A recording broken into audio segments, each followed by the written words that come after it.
अस्सलाम वालेकुम व्यूअर्स, कैसे हैं आप सब। उम्मीद है कि आप सब लोग खैरियत से होंगे और अल्लाह ताला के ज़मान में होंगे। आजकल जैसा कि बारिश हो रही है तो मैं आपको बारिश के मौसम के लिए बहुत ही मज़ेदार सी रेसिपी बताने वाली हूँ। ये रेसिपी बहुत ही मज़ेदार, बहुत ही आसान और बहुत ही सादा है।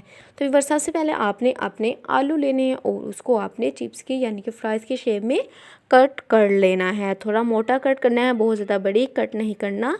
आधा चम्मच आपने पकौड़ा मिर्च, आधा चम्मच आपने गरम मसाला और हस्बे ज़रूरत नमक लेना है। साथ ही साथ आपने आधा कप बेसन लेना है। व्यूवर्स, एक बेसन से आप लोग इतनी मज़ेदार फ्राइज़ घर में तैयार कर सकते हैं। आप लोग ये रेसिपी देखने के बाद जानेंगे कि आप लोग कैसे घर में फ्राइज़ इजीली आसानी से तैयार कर सकते हैं। तो व्यूअर्स, हमारा बेसन था उसको हमने डाल दिया अपने आलूओं के ऊपर। साथ साथ ये तीनों चीज़ें भी हम इसमें डाल देंगे, गरम मसाला, पकौड़ा मिर्च और नमक। इसको अच्छे से हमने मिक्स कर लेना है ताकि हमारा नमक मिर्च जो है वो अच्छे से सभी पोटैटोज़ को लग जाए।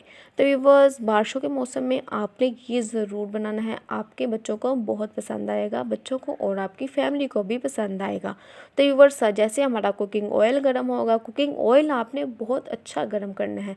ठंडे कुकिंग ऑयल में आपने अपनी चिप्स नहीं डाल देनी, इसलिए आपने जैसे आपको लगे कि आपका कुकिंग ऑयल जो है बहुत ज़्यादा अच्छे से गर्म हो चुका है, उसमें से हीट आपको फील हो रही है, तब आपने अपनी फ्राइज़ उसमें डालनी है। तो व्यूअर्स, अगर आपको मेरी फ्राइज़ की वाली रेसिपी पसंद आती है तो मेरे चैनल को सब्सक्राइब कर दें।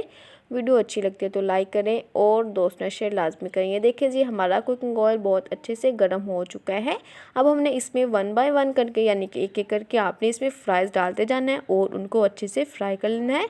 याद रहे कि आपने फ्लेम को मीडियम रखना है, यानी कि फ्लेम को आपने हाई नहीं करना। अगर आप फ्लेम को हाई कर देंगे तो हमारी जो फ्राइज़ हैं वो क्रिस्पी एंड क्रंची नहीं बनेगी। वो पक तो जाएंगी लेकिन उनमें जो है क्रिस्प एंड क्रंच नहीं आएगा। इसलिए आपने जो फ्लेम को है वो आपने मीडियम रखना है, यानी कि मीडियम टू लो रखना है।